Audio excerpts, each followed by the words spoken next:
Patanjali Yoga Sutra, chapter 3.47.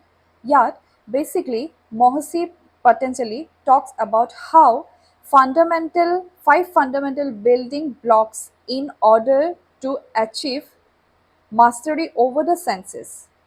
কেনেকুৱাকে পাঁচটা sense আমাৰ ইন্দ্ৰিয়ত আমি জয় লাভ কৰিব পাৰোঁ। ইয়াৰ সংস্কৃত ভাৰ্জনটো হৈছে গ্ৰহণা স্বৰূপা अस्मिता अन्वया अर्थवत्वा संयमन ইন্দ্ৰিয় জয়ঃ। ইয়াৰ ফাৰ্ষ্ট শব্দটো হৈছে গ্ৰহণ। গ্ৰহণ মানে এবিলিটি টু একচেপ্ট, আমি গ্ৰহণ কৰিছোঁ, একচেপ্ট কৰিছোঁ। তাৰপিছত কৈছে স্বৰূপা, নিজৰ ফৰ্মটো, অ'ন ফৰ্ম।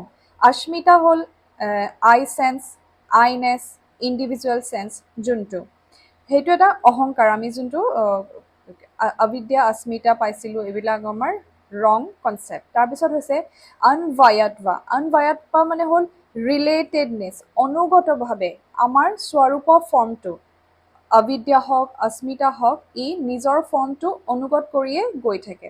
তাৰপিছত কৈছে অৰ্থৱত্বা, ইয়াৰ মিনিংটো, পাৰ্পাছফুলনেছ, ইয়াৰ অৰ্থটো।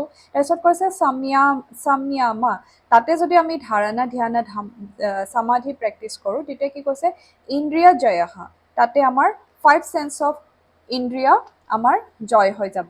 এতিয়া আমাৰ যোনটো ফাইভ ইন্দ্ৰিয় থাকে, আমাৰ চকু, নাক, কাণ, জিভা আৰু স্কিন, এই বিষয়বোৰক আমি যেতিয়া গ্ৰহণ কৰি ল'ব পাৰোঁ, গ্ৰহণ কৰোঁ নিজৰ স্বৰূপৰ ফৰ্মত, চেল্ফ ফৰ্মত। ইয়াৰ প্ৰত্যেকৰে নিজৰ নিজৰ ফৰ্ম থাকে। যেনেকুৱাকৈ চকু দি মই দেখোঁ, I can see with my eyes, I can smell with my nose. তাৰপিছত মই স্কিনত মই টাচৰ চেঞ্চেশ্যনটো ফিল কৰিব পাৰোঁ। এইখিনি বস্তু আমি গ্ৰহণ কৰোঁ, আৰু এই গ্ৰহণ কৰাটো কৈছে अस्मिता। अस्मिता মানে হ'ল এইটো এটা অহংকাৰ, মই চকুৰে দেখোঁ, মই কাণেৰে শুনি আছোঁ, এইটো এটা অহংকাৰ বুলি কৈছে। তাৰপিছত ই অনুগতভাৱে ইয়াৰ এইটো চেল্ফ ফৰ্মটো ফ'ল' কৰিয়ে গৈ থাকে, কাৰণ এইটো প্ৰকৃতিৰ ৰুলে হয়, কজ ইফেক্ট ৰিলেশ্যনশ্বিপ। প্ৰকৃতিয়ে, পুৰুষে ছিংগল ফৰ্মত থাকিলেও প্ৰকৃতি নিজৰ ফৰ্মটো সদায় ফ'ল' কৰে, আৰু পুৰুষে সদায় স্বৰূপ ফৰ্মতেই থাকে। যেতিয়া ই প্ৰকৃতিৰ লগত মিলন হয়, তেতিয়াহে ই ইমপিয়ৰ ফৰ্মত আহি যায়। তাৰপিছত ইয়াৰ অৰ্থৱত্বা, মানে এই ইন্দ্ৰিয়বোৰক ভোগ কৰিবৰ কাৰণে, অৰ্থটো সেইটোৱে, মানে এই ইন্দ্ৰিয়বোৰক ভোগ কৰিবৰ কাৰণেই পুৰুষ আছে, আদাৰৱাইজ পুৰুষটোতো নিজৰ স্বৰূপ ফৰ্মতেই আছে। গতিকে এইখিনি কৈছে, যেতিয়া আমি সংযমা প্ৰেক্টিছ কৰোঁ এই পঞ্চ ইন্দ্ৰিয়ত, তেতিয়া আমি চেল্ফ, নিজৰ পুৰুষত্বৰ জ্ঞানটো পাই যাওঁ, আৰু পুৰুষত্বৰ জ্ঞানটো পালেই আমি এই ফাইভ চেন্সকেইটা আমি বাহিৰৰ দুনিয়াৰ পৰা, বাহিৰৰ পৃথিৱীখনৰ পৰা কণ্ট্ৰল কৰিব পাৰোঁ।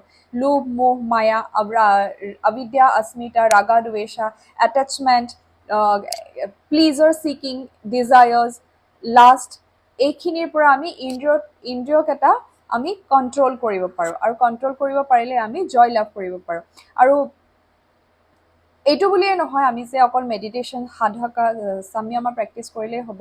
আৰু from my point of view, মই ভাবোঁ যে আমি যদি সৎসংগ কৰোঁ, আমি যদি হলি স্ক্ৰিপ্ট পঢ়োঁ, স্ক্ৰিপচাৰ্ছ পঢ়োঁ, বা ক্ৰিয়া য়োগা প্ৰেক্টিছ কৰোঁ, তো এনেকুৱা ধৰণৰ আমাৰ প্ৰেক্টিচিং, যদি আমি যেনেকৈ আমি ভাগৱত যদি শুনো, স্ক্ৰিপচাৰ্ছ, লিচনিং টু স্ক্ৰিপচাৰ্ছ, হলি বুক আমি যদি শুনো, হলি চং শুনো, ক্ৰিয়া য়োগা প্ৰেক্টিছ কৰোঁ, নিষ্কাম কৰ্মা প্ৰেক্টিছ কৰোঁ, তেতিয়া কিন্তু আমি আমাৰ চেন্স অৰ্গেনৰ ওপৰত কণ্ট্ৰল কৰাৰ লগতে আমি মনটো এই বাহিৰৰ ডিষ্ট্ৰেক্টিভ ৱৰ্ল্ডখনৰ পৰা আমি মনটো কণ্ট্ৰল কৰিব পাৰিম।